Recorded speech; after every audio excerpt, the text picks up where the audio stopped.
La technologie doit-elle remplacer l'effort? L'humain a toujours cherché les moyens d'alléger ses efforts ou d'amplifier ses capacités. Depuis la révolution industrielle, les progrès technologiques se sont accélérés, au point de presque supprimer tout effort de notre existence, tout en nous dotant de capacités surhumaines. Mais est-ce une bonne chose de supprimer l'effort de notre existence? La publicité n'a cessé de nous encourager à utiliser un substitut technologique dès que nous en avons la possibilité. De ce fait, plus besoin de marcher puisqu'il existe des moyens de déplacement sans effort.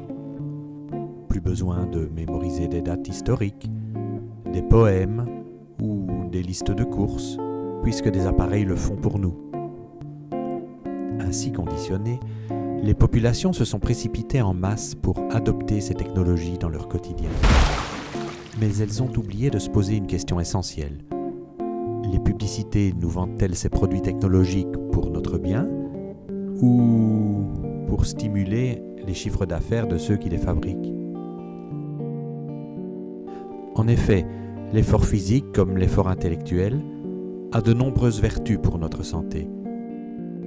Au contraire, la sédentarité excessive développée dans nos sociétés modernes engendre de nombreuses maladies et la prise de médicaments pour tenter tant bien que mal de les enrayer. Les médecins nous conseillent de faire du sport, mais pris dans un tourbillon infernal, nous n'avons jamais le temps de le faire.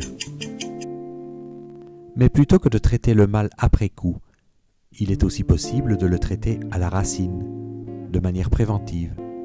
Il suffit de changer quelques habitudes pour adopter des comportements qui seront bénéfiques à la fois pour nous et pour les autres, comme effectuer systématiquement des trajets courts à pied ou à vélo, ne pas chercher à se garer toujours devant la porte de notre destination, mémoriser des paroles de chansons, des poèmes pour le plaisir, pratiquer des activités qui demandent un certain effort de concentration, comme l'art, la lecture ou même l'escalade, plutôt que des activités passives comme la télé. Bref, si nous utilisons les technologies avec discernement, cela implique également d'être capable de nous en passer lorsque nous n'en avons pas une nécessité absolue.